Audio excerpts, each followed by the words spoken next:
Garden number 9. Teresina Christy and her husband Paul bought their home in the Medford Hills in December 2016. Teresina completed the Master Gardener class in 2018 and since has been the garden mentor for the wildflower demonstration garden at the extension site in Central Point. In her home garden, she's continued to add the original landscape, bringing in native trees, shrubs, and perennials, along with what she calls heritage plants that connect her to the gardens of parents and grandparents. Teresina's garden hosts lots of wildlife, many kinds of birds, lizards, insects, and a Pacific gopher snake, so gophers beware. I'm Teresina Christy, and this is my garden in North Medford on what was once an oak savanna, as so many of these places were. Yes, right. And I'm Sue Corey. I'm one of the master gardeners who's helping to coordinate Teresina's garden with the videoing. Can you point out some of the native plants that I'd be happy to. One that I've just gotten started, so it will be seeding and multiplying profusely in just another year, is the Western Columbine. Another of the native plants is over here. The California poppy has just really thrived here in the gravel and the dry heat of this western and southern exposure. It has just seeded itself everywhere. I periodically dig out most of it, and it still comes back and thrives. So the poppies, along with the native yarrow here, which is just getting started. I just put this in last fall. And is that the white color? That's the white yarrow, and it should seed itself. All of these things, I always think native plants are just wonderful. They give you a lot of value because they multiply. If they're happy where they are, they will multiply, and you can give them away to your friends, or you can, you know, just move them around so that you have, you know, echoes. I like plant echoes. So, leaf milkweed is just starting to sprout. I put that in instead of the showy or any of the others because it actually grows here in the oak savanna around us. So I've tried to pay attention to what's actually native to this particular little niche. Because I figured those are the things that are going to be happy eventually. So hopefully it will be. That's the native milkweed. Correct. So Teresina, the kinds of challenges that you might have here on this property, what kinds of weather patterns do you have? Well, we have a lot of wind. The euphorbias that are planted here have each been replaced at least once, and that's why I have rocks around the base and some peony stands around them and plant stands to hold them up because they are more brittle and they break off.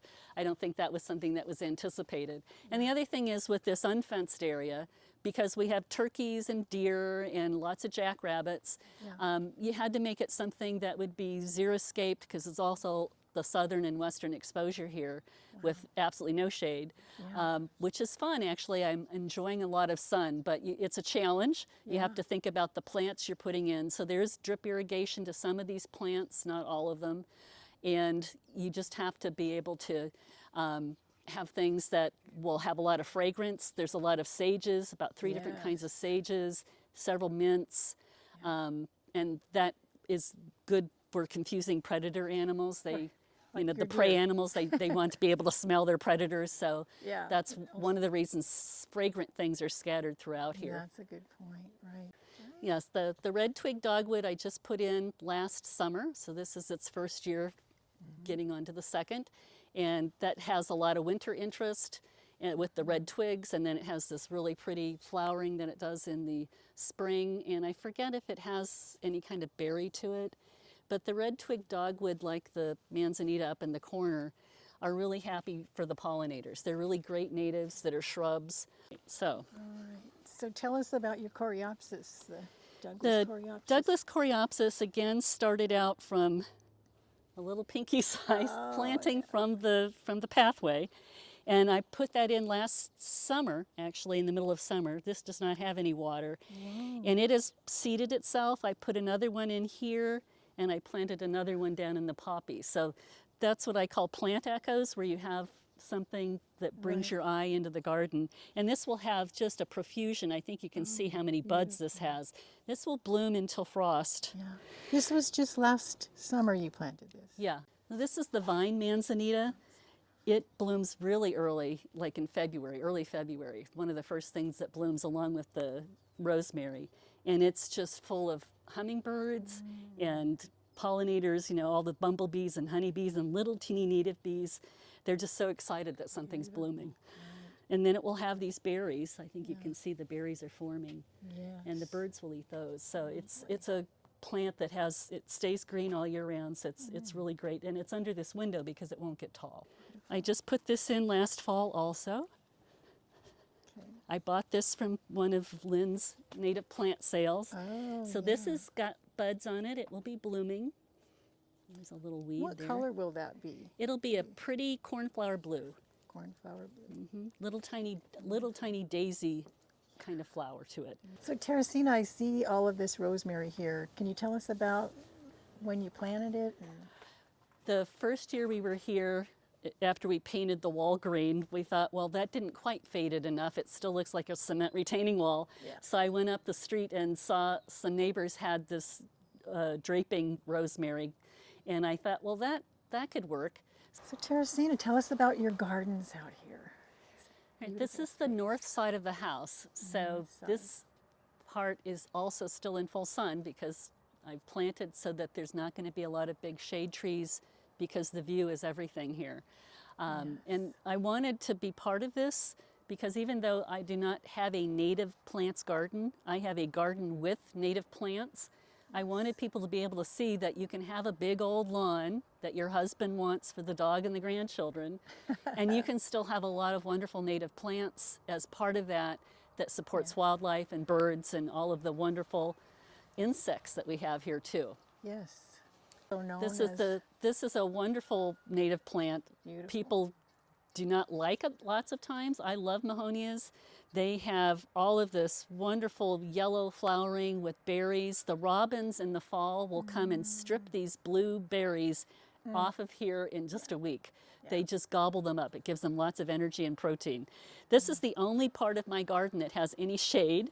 So I've planted the rhododendrons here, but also this lovely western bleeding heart, which is a lovely little native.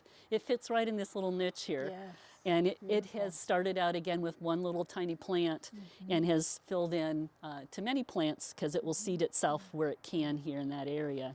This side of the garden has a few natives in it. I put in the kinnick as the native ground cover that's filling in. This is 2 years old now. The native western dogwoods that are in both spaces here, again, plant echoes, I grew from little teeny tiny twiglets from a friend who had his own growing, and these were seeded from his. This is one of my service berries. This bloomed beautifully at the beginning of April. I think there's some pictures of that from something, but this will have berries. The birds eat all these berries, so you get, as a gardener, this really pretty floral display early in the spring, and then the birds get the berries and everybody's happy. And it also gets quite a few insects actually that like to nibble a little bit on the edges of leaves. That's always a good sign. It means your garden is insect and pollinator friendly. You always want to have some nibbling on your plants. They should not look perfect and sterile. Here, what are these called? These are the ribus, the red currants. This is a wonderful native plant. They're 2 years old now. This is going into their third season. Amazing. And they were all three purchased simultaneously as exactly the same plant, but one of them was the dark red pink that I thought I was getting 3 of. The other 2 were the light pink, which is also still the form of the native. So you never know how they've cross-pollinated and what you're exactly buying when you get something. This is from a nursery where I purchased these. This one has not done anywhere near as well as the other 2. Again, simultaneously, I planted them the same way, but clearly there's something about this plant or this planting hole that was not as hospitable. Well, you do have the little believe sign there. I see. have my believe rock. That means that it will survive and thrive at some point. I've had that on several plants around here. Tell us about this ground cover plant here. Well, it's not a ground cover, but it is a low shrub form of a California fuchsia. All right. It's mounding, but it will grow. I'd say it'll be about 2 feet tall, and then it will just be full of little orange trumpet flowers that are a huge magnet for hummingbirds and also for butterflies. So it's one of our wonderful California natives that are native to our area. Are these popping up? Yep, The same it plant? seeds It's itself. spreading, yes. So I'm letting it fill in as much as it wants to here. So Teresina, this is a different variety of the manzanita that you talked about. That was Yes, in the front of your one in garden. front is the vine manzanita. Okay. And a lot of people are more familiar with the tree manzanitas, Right. but this is actually the shrub. And it again blooms very early. It's already done most of its blooming. It has a very full little flower, and then it will form berries again, and that is something that the birds will eat and strip off. So there's a lot of food here for birds because I like birds. Blue-eyed grass. So the blue-eyed grass is actually a native plant, but this one's a native to this particular piece of property because it grows along the fence line here where things don't get it too bothered.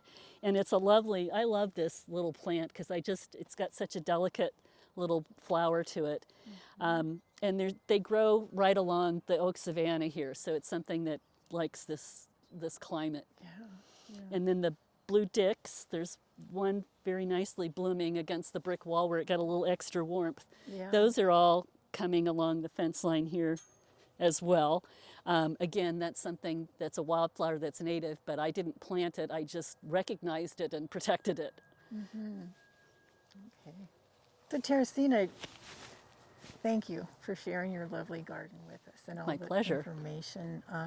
What's the next step? What do you plan for your garden in the future? Well, in the future, I would like to figure out how to solve this problem, whether it's drainage. I might put in a fountain and just not even have to deal with planting here. The bird bath is kind of in that category right now. That's why that was to keep from having to deal with planting things there. And I think that there needs to be some more bushes or shrubs over to the side. There's a lot of open space there still. So I'm going to hopefully be able to get the California lilac growing over there eventually. Yes. Not necessarily this poor plant, but another one. So that might be something that I put in there.